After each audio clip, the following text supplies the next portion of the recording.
ಫ್ಯಾಕ್ಟ್ಸ್ಗೆ ತಮಗೆಲ್ಲರಿಗೂ ಸ್ವಾಗತ. ಸೋಮವಾರ ಯಾವ ರೀತಿಯಾಗಿತ್ತು ಮಾರ್ಕೆಟ್, ಅದೇ ರೀತಿಯಾಗಿ ನಾಳೆ ನಿಫ್ಟಿನಲ್ಲಿ ಎಕ್ಸ್ಪೈರಿ ಕೂಡ ಇದೆ, ಯಾವ ರೀತಿಯಾಗಿರ್ತಾ ಹೋಗ್ಬೋದು ಅಂತ ನೋಡ್ತಾ ಹೋಗೋಣ. ಇವತ್ತು ಮಾರ್ಕೆಟಲ್ಲಿ ಒಂದು ಪಾಸಿಟಿವ್ ಸೆಂಟಿಮೆಂಟ್ ಬಂತು. ಅದು ಓಪನಿಂಗಿಂದನೇ ಬರ್ತಾ ಹೋಯಿತು. ಒಂದು ಗ್ಯಾಪ್ ಅಪ್ ಓಪನಿಂಗ್ ಆಗಿ ಕೊನೆ ತನಕ ಒಂದು ರೇಂಜ್ ಬೌಂಡಲ್ ಆಗಿ ಉಳ್ಕೊಂತು. ಆದರೆ ಓಪನಿಂಗ್ಗೆ ಪಾಸಿಟಿವ್ ಆಗಿದ್ದರಿಂದ ಓವರಾಲ್ ಕೂಡ ಮಾರ್ಕೆಟು ಪಾಸಿಟಿವ್ ಆಗಿ ಕ್ಲೋಸಿಂಗ್ ಆಗಿದೆ. SBIದು ರಿಸಲ್ಟ್ಸ್ ಬಂದಿತ್ತು. 25% quarter on quarter profit jump ಮತ್ತು ಕ್ರೆಡಿಟ್ ಗ್ರೋತ್ನು ಕೂಡ ಒಂದು ಪಾಸಿಟಿವ್ ಆಗಿ ಒಂದು ಔಟ್ಲುಕ್ನ ಇಟ್ಟಿದ್ದಾರಲ್ವ ನೆಕ್ಸ್ಟ್ ಕ್ವಾರ್ಟರ್ಗಳಿಗೆ. ಈ ಕಡೆಯಿಂದಾಗಿ 7% ಅಪ್ ಮೌಂಟ್ ಬಂತು SBIನಲ್ಲಿ. ಸೊ ಅದು ಇವತ್ತಿನ ಟಾಪ್ ಗೇನರ್ ಆಗಿದೆ. ಶ್ರೀರಾಮ್ ಫೈನಾನ್ಸಲ್ಲೂ ಕೂಡ 6% ಅಪ್ ಮೌಂಟ್ ಬಂದಿದೆ ನಿಫ್ಟಿ 50ನಲ್ಲಿ. ಅದೇ ರೀತಿಯಾಗಿ ಇಂಟ್ರೆಸ್ಟಿಂಗ್ ಏನಂದರೆ Max health 2.87%. I think insurance ಡೇಟಾದಲ್ಲಿ ಅವರೇ ಲೀಡಿಂಗ್ ಇದ್ದರು. ಆದರೂ ಕೂಡ ಯಾಕೆ ಕೆಳಗಡೆ ಬಂದಿದೆ ಅಂತ ನಾನು ನೋಡಬೇಕು. ಆಕ್ಸಿಸ್ ಮ್ಯಾಕ್ಸೇ ನನ್ನ ಪ್ರಕಾರ ಹೈಯೆಸ್ಟ್ ಇದು ಅಂತ ಬಂದಿದ್ದೇನು ಇನ್ಶೂರೆನ್ಸ್ ಡೇಟಾದಲ್ಲಿ ಲೀಡ್ ಇದ್ದಾರೆ ಅಂತ. ಬಟ್ ನಾನು ಫಾಲೋ ಅಪ್ ಮಾಡೋಕ್ಕಾಗಿಲ್ಲ ಯಾಕೆ ಆ ನ್ಯೂಸ್ ಬಂದ್ರೂ ಆ ಕಾರಣದಿಂದಾಗಿ ಫಾಲ್ ಬಂದಿದೆ ಅಂತ.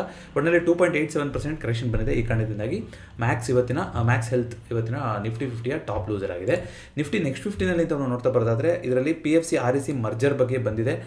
ನಾನು ಫುಲ್ ಡೀಟೇಲ್ ಆಗಿ ನೋಡಿಲ್ಲ, ಅದ್ರ ಬಗ್ಗೆ ನಾನು ಸಾಧ್ಯವಾದಷ್ಟು ಬೇಗ ಹೇಳ್ಕೊಡ್ತೀನಿ. ಬಜೆಟಲ್ಲಿ ಹೇಳಿದ್ರಲ್ವ, ಇದನ್ನ ಅನೌನ್ಸ್ ಮಾಡಿದ್ರು. PFC RECನ ರೀಸ್ಟ್ರಕ್ಚರ್ ಮಾಡ್ತೀವಿ ಅಂತ ಹೇಳಿದ್ರು. ಇವಾಗ ಎರಡು ಮರ್ಜ್ ಆಗುವಂಥ ಸಾಧ್ಯತೆ ಇದೆ ಅಂತ ಬರ್ತಿದೆ. ಎರಡು ಫೈನಾನ್ಸ್ ಕಂಪ್ನಿಗಳೇ ಆಗಿದೆ. ಅಂದರೆ ಗೌರ್ಮೆಂಟ್ ಸ್ವಾಧೀನದಲ್ಲಿರುವಂಥ ಒಂದು PSUಗಳು ಅಂತ ಹೇಳ್ತಾ ಹೋಗ್ಬೋದು ಲೋನ್ ಕೊಡೋ ವಿಚಾರದಲ್ಲಿ. So power finance corporation REC ಎರಡು ಕೂಡ ಮರ್ಜ್ ಆಗುತ್ತೆ ಅಂತ ಬಂದಿದೆ. ಅದು ಯಾವಾಗ ಏನು ಕತೆ ಅನ್ನೋದನ್ನು ನಾವು ನೋಡ್ತಾ ಹೋಗಬೇಕು. ಅದೇ ರೀತಿಯಾಗಿ ಟಾಪ್ ಗೇನರ್ ಅಂದರೆ ಇವತ್ತು ನಿಫ್ಟಿ ನೆಕ್ಸ್ಟ್ 50ನಲ್ಲಿ ಮದರ್ಸನ್ನ ಅಂತ 5.34% ಅಪ್ ಮೌಂಟ್ ಬಂದಿದೆ. ಪ್ರಾಡಕ್ಟ್ ಮ್ಯಾನುಫ್ಯಾಕ್ಚರ್ಗೆ ಸಾಮಾನ್ಯವಾಗಿ ಬಜೆಟಲ್ಲಿ ಸ್ವಲ್ಪ ಒಂದು ಪಾಸಿಟಿವ್ ಆಗಿ ಔಟ್ಲುಕ್ ಇದ್ದಿದ್ದಂಥದ್ದು ಪ್ರೊಡ್ಯೂಸರ್ ಮ್ಯಾನುಫ್ಯಾಕ್ಚರಿಂಗ್ ಅಥವಾ ಪ್ರಾಡಕ್ಟ್ ಮ್ಯಾನುಫ್ಯಾಕ್ಚರಿಂಗಿಗೆ. ಅದು ಬಿಟ್ಟರೆ ಡಿಫೆನ್ಸಿಗೆ ಕೂಡ ಏನು ಅಂಥ ಒಂದು ನ್ಯೂಸ್ ಅಂತ ಬಂದಿರಲ್ಲ. ಆದರೆ ಡಿಫೆನ್ಸ್ ಸ್ಟಾಕ್ಗಳು ಇವತ್ತು ಒಂದು ಪಾಸಿಟಿವ್ ಆಗಿ ಕ್ಲೋಸಿಂಗ್ ಆಗಿದೆ. ಮ್ಯಾಸ್ಡಾಗ್ ಆಗಿರ್ಬೋದು, HCL ಆಗಿರ್ಬೋದು, ಇದೆಲ್ಲ ಸೋಲಾರ್ ಇಂಡಸ್ಟ್ರೀಸು ಎಲ್ಲ. ಬಟ್ ಮದರ್ಸನ್ ಇವತ್ತಿನ ಟಾಪ್ ಗೇನರ್ ಆಗಿದೆ. ಇಂಡಿಯಾ ಟ್ರೇಡ್ ಡೀಲ್ದು ಫೈನ್ ಪ್ರಿಂಟ್ ಬಂದಿದೆ. ಇವಾಗ $500 ಬಿಲಿಯನ್ ಯಾವ ಥರ ಏನು ಅಂತ ಬರ್ತಾ ಇದೆ. ಅದ್ರ ಬಗ್ಗೆ ಯಾರಿಗಾರು ಸ್ಪೆಸಿಫಿಕ್ ಆಗಿ ವಿಡಿಯೋ ಇದೆ ಅಂತಂದರೆ ದಯವಿಟ್ಟು ಕಮೆಂಟ್ ಮಾಡಿ ತಿಳಿಸ್ಕೊಡೋಕ್ಕೆ ಪ್ರಯತ್ನ ಪಡ್ತೀನಿ. ಯಾವ ಸೆಕ್ಟರ್ಗಳಲ್ಲಿ ನಾವು ಇಂಪೋರ್ಟು ಎಕ್ಸ್ಪೋರ್ಟು ಇದನ್ನು ನಾವು ನೋಡ್ಬೋದು ಅನ್ನೋದನ್ನು ಒಂದು ಮಾತಾಡೋಕ್ಕೆ ಪ್ರಯತ್ನ ಪಡೋಣಂತೆ. ಬಟ್ ಅದನ್ನು ಬಿಟ್ಟು ಅಂತ ನಾವು ನೋಡ್ತಾ ಬರೋದಾದರೆ ಇವತ್ತು 173 ಪಾಯಿಂಟ್ಗಳು ಅಗೇನ್ ಅದರಲ್ಲಿ ಒಂದು ಆಲ್ಮೋಸ್ಟ್ ಎಲ್ಲದೂ ಕೂಡ ಗ್ಯಾಪ್ ಅಪ್ಪಲ್ಲೇ ಬಂದಿರೋಂಥದ್ದು. ಆಮೇಲೆ 25,800ರಿಂದ 900 ಇದೇ ರೇಂಜಲ್ಲಿ ಇವತ್ತು ನಿಫ್ಟಿ ಉಳ್ಕೊಂಡಿತ್ತು. ಅದೇ ರೀತಿಯಾಗಿ ಬ್ಯಾಂಕ್ ನಿಫ್ಟಿ ಕೂಡ 60,669 60,500ನ ಆರಾಮಾಗಿ ದಾಟಿ ಮೇಲ್ಗಡೆ ಹೋಗಿದೆ. ಸೆನ್ಸೆಕ್ಸ್ ಕೂಡ 84,000ನ ಕ್ರಾಸ್ ಆಗಿದೆ.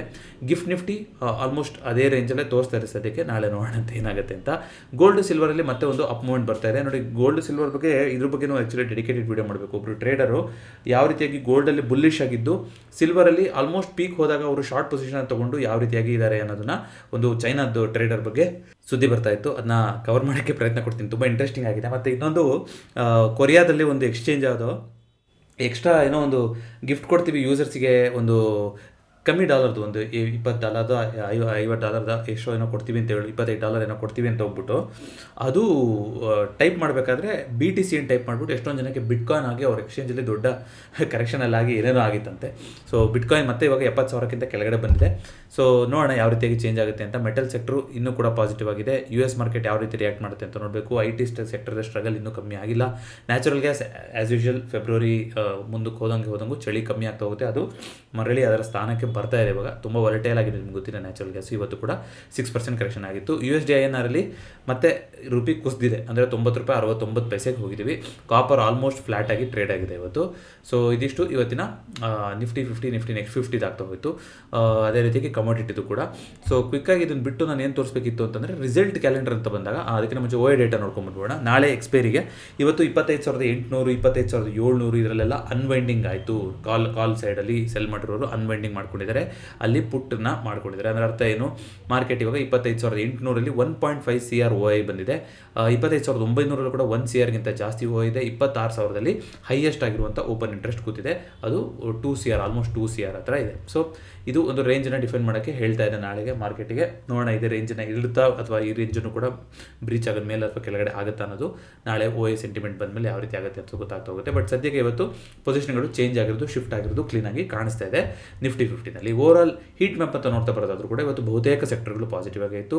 ಕನ್ಸ್ಯೂಮರ್ ಡ್ಯೂರಬಲ್ಸ್ ಇವತ್ತಿನ ಟಾಪ್ ಗೇನರು. ಅದೇ ರೀತಿಗೆ IT ನಮ್ಮದ್ರಲ್ಲಿ ತುಂಬ ಮೈನರ್ ಆಗಿ ರಿಯಾಕ್ಟ್ ಆಗಿದೆ. 0.05 ಇವತ್ತಿನ ಟಾಪ್ ಲೂಸರ್ ಆಗಿತ್ತು ನೋಡಿ. ಕ್ವಾರ್ಟರ್ ರಿಸಲ್ಟ್ಸನ್ನು ಫಾಲೋ ಅಪ್ ಮಾಡೋಕ್ಕೆ ತಿಜೋರಿ ಬಾಗಿಲು ತೆರೆದ ಜೆರೋದಾ ಅಂತ ಹಿಂದೆ ಒಂದು ವಿಡಿಯೋ ಮಾಡಿದ್ದೆ ನಿಮಗೆ. ಅವ್ರದ್ದು ಒಂದು ಸಹಭಾಗಿತ್ವದಲ್ಲಿ ತಿಜೋರಿ ಫೈನಾನ್ಸ್ ಅಂತ ಇದೆ. ನಿಮ್ಮ ಪೋರ್ಟ್ಫೋಲಿಯೋಲಿರುವಂಥ ಸ್ಟಾಕ್ ಸ್ಪೆಸಿಫಿಕ್ ಆಗಿರುವಂಥ ನ್ಯೂಸು ಮತ್ತೊಂದಕ್ಕೆಲ್ಲ ಕೈಟ್ ಯೂಸರ್ಸ್ ಯಾರು ಜೆರೋದಾ ಯೂಸರ್ಸ್ ಇದ್ದಾರೋ ನಿಮಗೆ ಫ್ರೀ ಇರುತ್ತೆ.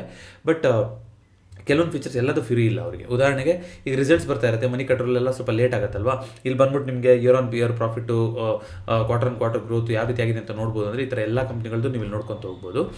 ಬಟ್ ಇದರಲ್ಲಿ ನಿಮಗೆ ಫಿಲ್ಟರ್ ಮಾಡಬೇಕು. ಬರೀ ನನಗೆ ಲಾರ್ಜ್ ಕ್ಯಾಪ್ ಮಿಡ್ ಕ್ಯಾಪ್ ಬೇಕು ಅಂದರೆ ಫಿಲ್ಟರ್ ಮಾಡಬೇಕು ಅಂದರೆ ನೀವು ಪ್ರೀಮಿಯಮ್ ಆಕ್ಸೆಸ್ನ ತೊಗೋಬೇಕಾಗುತ್ತೆ. ಅದು ಆಲ್ಮೋಸ್ಟ್ 399 ಏನೋ ಇದೆ ಪರ್ ಮಂತು. ಬಟ್ ಹೇಳಿದ್ದು ಯಾರಿಗಾದರೂ ಇಂಟ್ರೆಸ್ಟ್ ಇದೆ, ಇದು ಕ್ವಾರ್ಟರ್ಲಿ ಡೇಟಾನ ತುಂಬ ಚೆನ್ನಾಗಿ ಫಾಲೋ ಮಾಡಬೇಕು ಅಂತಿದೆ ಅಂತಂದರೆ ಇದೊಂದು ಜಾಗ ನೀವು ನೋಡ್ತಾ ಹೋಗ್ಬೋದು, ತಿಜೋರಿ ಫೈನಾನ್ಸು.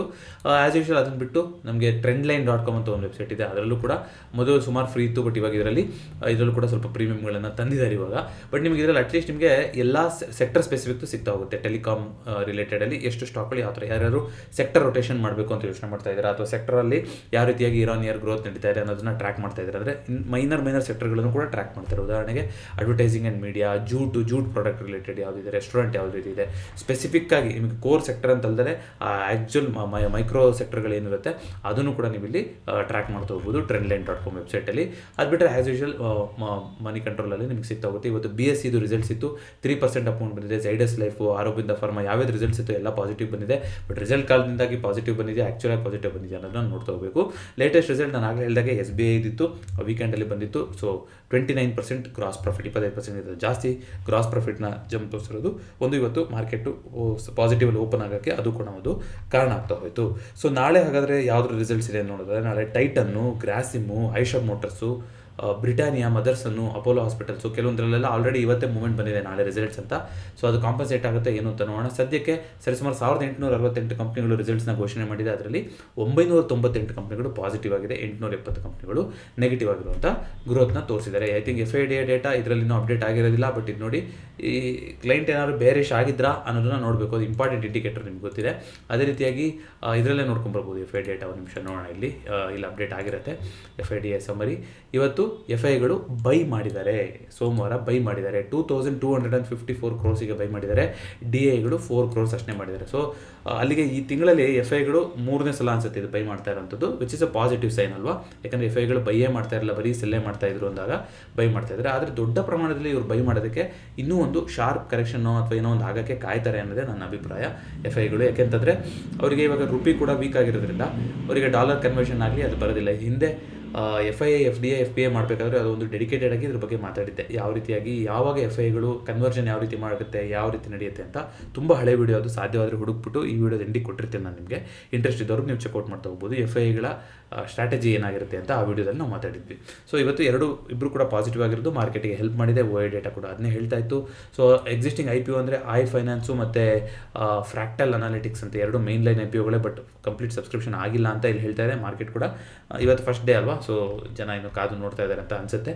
ಸೊ ನೋಡೋಣಂತೆ ಯಾವ ರೀತಿಯಾಗಿ ಚೇಂಜ್ ಆಗ್ತಾ ಹೋಗುತ್ತೆ ಅಂತ. ಒಟ್ಟಿನಲ್ಲಿ 25,000ದಿಂದ 26,000 ರೇಂಜನ್ನು ಮತ್ತೆ ಟೆಸ್ಟ್ ಮಾಡೋಕ್ಕೆ ಹೋಗುತ್ತಾ. ಈ ತಿಂಗಳಲ್ಲಿ ಆಲ್ರೆಡಿ 26,000ಕ್ಕೆ ಹೋಗಿ 25,000 ತನಕನೂ ಹೋಗಿ ಎರಡೂ ನೋಡಿದ್ವಿ. ಯಾಕಂದರೆ ಶುರುವಾಗಿದ್ದೆ 25,000 ಬ್ರೀಚ್ ಆಗಿ ಬಜೆಟ್ ದಿನ, ಅದಾಗಿ 2 ದಿನಕ್ಕೆ US ಟ್ರೇಡ್ ಡೀಲ್ ಆಯಿತು ಅಂತ 26,000 ತನಕ ಹೋದ್ವಿ.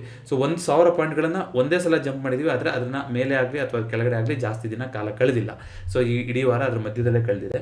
ಸೊ ಈ ವಾರದಲ್ಲಿ ಮತ್ತೆ ಈ ರೇಂಜನ್ನು ಬಿಟ್ಟು ಹೋಗುವಂಥ ಸಾಧ್ಯತೆ ಸಿಗುತ್ತಾ, ಅದು ಮೇಲ್ಗಡೆ ಆಗಲಿ ಕೆಳಗಡೆ ಆಗಲಿ ನೋಡೋಣಂತೆ. ಬಟ್ ಸದ್ಯಕ್ಕೆ ಮೇಲ್ಗಡೆ ರೇಂಜಿಗೆ ಹತ್ತತ್ರಕ್ಕೆ ಬಂದಿದ್ದೀವಿ, 26,000 ಹತ್ರಕ್ಕೆ. ಅದು ಯಾವ ರೀತಿ ಆಗುತ್ತೆ ಅಂತ ನೋಡೋಣಂತೆ. ಹಾಗೆಯೇ ಇನ್ನೇನು ಹೇಳಬೇಕಾಗಿತ್ತು, ಇದ್ರ ಡೇಟಾ ಹೇಳಿದೆ, ತಿಜೋರಿ ಫೈನಾನ್ಸಿಂದ ಕೂಡ ಹೇಳಿದೆ. ಸೊ ಓವರಾಲ್ ನಿಫ್ಟಿ 50 ಕಂಪ್ನಿಗಳದ್ದು ನಾವು ನೋಡ್ತಾ ಬರೋದಾದರೆ ಇವಾಗ ಈಗಲೂ ಕೂಡ ಈಕ್ವಲ್ ಆಗೇ ಇದೆ. 17 ಕಂಪ್ನಿಗಳು ಪಾಸಿಟಿವ್ ಆಗಿ ತೋರಿಸಿದೆ ನಿಫ್ಟಿನಲ್ಲಿ ರಿಸಲ್ಟ್ಸ್ನ, ಕ್ವಾರ್ಟರ್ ರಿಸಲ್ಟ್ಸು. 18 ಕಂಪ್ನಿಗಳು ನೆಗೆಟಿವ್ ಆಗಿ ರಿಟರ್ನ್ ಕೊಟ್ಟಿದೆ. ಇದು ಇಯರ್ ಆನ್ ಇಯರ್ ಕಂಪ್ಯಾರಿಸನ್ ಆಗಿರುತ್ತೆ, ಲಾಸ್ಟ್ ಇಯರ್ಗೂ ಈ ಇಯರ್ಗೂ ಕಂಪೇರ್ ಮಾಡಿದ್ರೆ ಯಾವ ರೀತಿ ಅಂತ. ಐ ಥಿಂಕ್ ಇದುವರೆಗೂ ಬಂದಿರೋದ್ರಲ್ಲಿ ಟಾಟಾ ಮೋಟರ್ಸ್ ಪ್ಯಾಸೆಂಜರ್ ವೆಹಿಕಲ್ ಇನ್ನು ಕಮೆಂಟ್ ಮಾಡಿದ್ರು. I think Niranjan sir comment ಮಾಡಿದ್ರು ಯಾವ ರೀತಿ ಬಂದಿದೆ ರಿಸಲ್ಟ್ಸ್ ಅಂತ. ರಿಸಲ್ಟ್ಸು ಅಂತ ಚೆನ್ನಾಗೇನು ಬಂದಿರೋ ಥರ ಕಾಣಿಸ್ತಾ ಇಲ್ಲ ನನಗೆ. ನೆಟ್ ಪ್ರಾಫಿಟಲ್ಲಿ 3,486 ಕ್ರೋರ್ಸು ಇವಾಗ ಏನಾಗಿದೆ ನಮಗೆ ನೆಟ್ ಪ್ರಾಫಿಟಲ್ಲಿ ಕಮ್ಮಿನೇ ಆಗಿದೆ ಅಂತ ಬಂದಿತ್ತು. ಐ ಥಿಂಕ್ ಯಾವತ್ತು ಬಂದಿತ್ತು ಅಂದರೆ ಇದು Tata Motors passenger vehicle last week ಅಲ್ವಾ ಬಂದಿದ್ದು. ಸೊ ಲಾಸ್ಟ್ ವೀಕಲ್ಲಿ ಯಾವತ್ತು ಅಂತ ಡೇಟ್ ನೆನಪಿದ್ದರೆ ನಾವು ಹೋಗಿ ನೋಡ್ಬೋದಾಗಿತ್ತು. ಸೊ ಇಲ್ಲಿ ಅಪ್ಡೇಟ್ ಆಗಿರುತ್ತೆ ನಿಮಗೆ. ಇಲ್ಲ ನಿಮಗೆ ಈಸಿ ಅಂತಂದರೆ ನಾನು ಇದರಲ್ಲಿ ತೋರಿಸೋಂಗಿಲ್ಲ, ಬಟ್ ನೀವು ಟ್ರೇಡಿಂಗ್ ವ್ಯೂ ಚಾರ್ಟಲ್ಲಿ ಮತ್ತೊಂದರಲ್ಲಿ ನೀವು ಓಪನ್ ಮಾಡಿದ್ರಿ ಅಂದರೆ ಅಲ್ಲಿ ನಿಮಗೆ ಇವೆಂಟಲ್ಲಿ ಕೂಡ ನಿಮಗೆ ಸಿಗ್ತಾ ಹೋಗುತ್ತೆ, ಅಲ್ಲಿ ಕೂಡ ನೀವು ನೋಡ್ತಾ ಹೋಗ್ಬೋದು. ಐ ಥಿಂಕ್ ಎಲ್ಲ ಆಟೋ ಸೆಕ್ಟರ್ದು ರಿಸಲ್ಟ್ಸ್ ಬಂದಿತ್ತಲ್ಲ ಅವತ್ತೇ ಬಂದಿತ್ತು ಅನಿಸುತ್ತೆ. ಸಿಕ್ತು ನೋಡಿ, 5ನೇ ತಾರೀಕು ರಿಸಲ್ಟ್ ಬಂದಿತ್ತು ಟಾಟಾ ಮೋಟರ್ಸ್ ಪ್ಯಾಸೆಂಜರ್ ವೆಹಿಕಲ್ದು. ಸೊ ಎಸ್ಟಿಮೇಟ್ ಇದ್ದಿದ್ದು 2,944 ಕ್ರೋರ್ಸ್ ಲಾಸ್ ಮಾಡ್ಕೊತಾರೆ ಅಂತ. ಆದರೆ ಅದಕ್ಕಿಂತ ಕಂಪೇರಿಟಿವ್ಲಿ ಬೆಟರಾಗಿ ಲಾಸ್ ಮಾಡ್ಕೊಂಡಿದ್ದಾರೆ ಅಂತ ಹೇಳ್ಬೋದು. ಬಟ್ ಲಾಸ್ಟ್ ಇಯರ್ಗೆ ನೀವು ಕಂಪೇರ್ ಮಾಡಿ ನೋಡೋದಾದರೆ ಅದು ಮೈನಸಿಗೆ ಹೋಗಿದೆ. ಲಾಸ್ಟ್ ಇಯರ್ 5400 crores ಪ್ರಾಫಿಟಲ್ಲಿತ್ತು, ಈ ಸಲ 2300 crores ಲಾಸಿಗೆ ಹೊರಟೋಗಿದೆ. ರೆವೆನ್ಯೂನಲ್ಲೂ ಕೂಡ ಡ್ರಾಪ್ ಆಗಿದೆ. ನೋಡ್ತಾ ಇದ್ದೀರಾ, 1,13,000 ಕೋಟಿ ಇದ್ದಿದ್ದು ರೆವೆನ್ಯೂ ಈ ಸಲ 70,000ಕ್ಕೆ ಬಂದುಬಿಟ್ಟಿದೆ. ಅರ್ನಿಂಗ್ ಪರ್ ಶೇರಲ್ಲೂ ಕೂಡ ಪಾಸಿಟಿವಿಂದ ನೆಗೆಟಿವ್ ಬಂದಿದೆ. ಸೊ ಇದೆಲ್ಲದೂ ಕೂಡ ಫ್ಯಾಕ್ಟ್ರಿನ್ ಆಗಿರುತ್ತೆ ಟಾಟಾ ಮೋಟರ್ಸ್ ಪ್ಯಾಸೆಂಜರ್ ವೆಹಿಕಲಲ್ಲಿ. ಬಟ್ ಆಲ್ರೆಡಿ ಫ್ಯಾಕ್ಟ್ರಿನ್ ಆಗಿದೆಯಾ ಸ್ಟಾಕಲ್ಲಿ ಇಲ್ಲ ಅನ್ನೋದು ಮುಂಬರುವ ದಿನಗಳಲ್ಲಿ ಮಾರ್ಕೆಟ್ ಉತ್ತರ ಕೊಡ್ತಾ ಹೋಗುತ್ತೆ. But results year on year compare ಮಾಡಿದ್ರೆ ಬ್ಯಾಡ್ ರಿಸಲ್ಟ್ಸ್ನೇ ಬಂದಿದೆ ಟಾಟಾ ಮೋಟರ್ಸ್. ಅದು ಕೇಳಿದರೆ ಅದಕ್ಕೋಸ್ಕರ ಅದನ್ನು ಅಪ್ಡೇಟ್ ಮಾಡೋಕ್ಕೆ ಬಂದೆ. ಇದಿಷ್ಟು ಇವತ್ತಿನ ಫಿನ್ ಫ್ಯಾಕ್ಟ್ಸ್ ಆಗಿತ್ತು. ಈ ವಿಡಿಯೋ ಇಷ್ಟ ಆಗಿತ್ತು, ದಯವಿಟ್ಟು ವಿಡಿಯೋನ ಲೈಕ್ ಮಾಡಿ. ಜೊತೆಗೆ SGBಗೆ ಏನೇನು ಚೇಂಜಸ್ ಬಂದಿದೆ ಅಂತ ಕೇಳಿದ್ರಿ ನೀವು, ವಿಡಿಯೋ ಮಾಡಿ ಅಂತ. ಭಾನುವಾರ ಬಂದಿತ್ತು, ಯಾರಾದರೂ ನೋಡಿಲ್ಲ ಅಂದರೆ SGB ಈಗ ಬಜೆಟ್ ಬಂದಮೇಲೆ ಪಾರ್ಟಿಸಿಪೇಟ್ ಮಾಡೋದು, ಸೆಕೆಂಡರಿ ಮಾರ್ಕೆಟಲ್ಲಿ ತೊಗೊಂಡೋದು ಸೂಕ್ತ ಆಗುತ್ತೋ ಇಲ್ವೋ ಅನ್ನೋದನ್ನು ಡೀಟೇಲ್ ಆಗಿ ಆ ವಿಡಿಯೋದಲ್ಲಿ ಮಾತಾಡಿದ್ದೀವಿ. ಇಂಟ್ರೆಸ್ಟ್ ಇದ್ದವರು ಚೆಕ್ಔಟ್ ಮಾಡ್ಬೋದು. ಮತ್ತೊಂದು ವಿಡಿಯೋದೊಂದಿಗೆ ಭೇಟಿಯಾಗೋಣ. ಎಲ್ರಿಗೂ ನಮಸ್ಕಾರ.